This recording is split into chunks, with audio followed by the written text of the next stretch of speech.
space for money, I believe, threatens to steal our democracy itself. I've used the word corrupting, and I want to be very clear about it. I mean by it not the corruption of individuals, but a corruption of a system itself that all of us are forced to participate in against our will. The alliance of money and the interest that it represents, the access that it affords to those who have it at the expense of those who don't, the agenda that it changes or sets by virtue of its power, is steadily silencing the voice of the vast majority of Americans who have a much harder time competing or who can't compete at all. The insidious intention of that money is to set the agenda, change the agenda, block the agenda, define the agenda of Washington. How else could we possibly have a U.S. tax code of some 76,000 pages?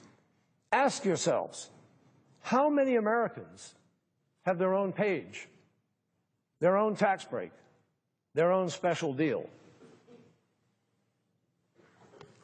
We should not resign ourselves, Mr. President, to a distorted system that corrodes our democracy.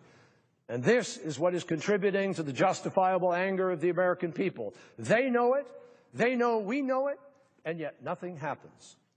The truth requires that we call the corrosion of money in politics what it is.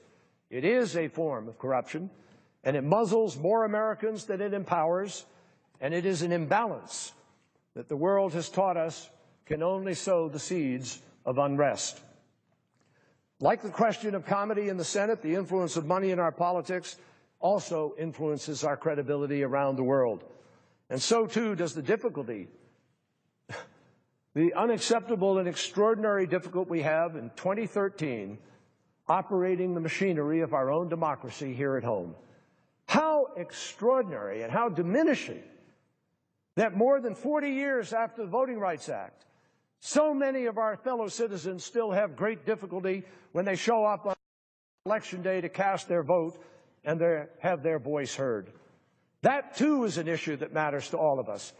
Because for a country that can and should extol the virtues of democracy around the world, our job is made more difficult when, through long lines and overt voter suppression and efforts to suppress people's ability to exercise the right that we extol, so many struggle still to exercise that right here at home.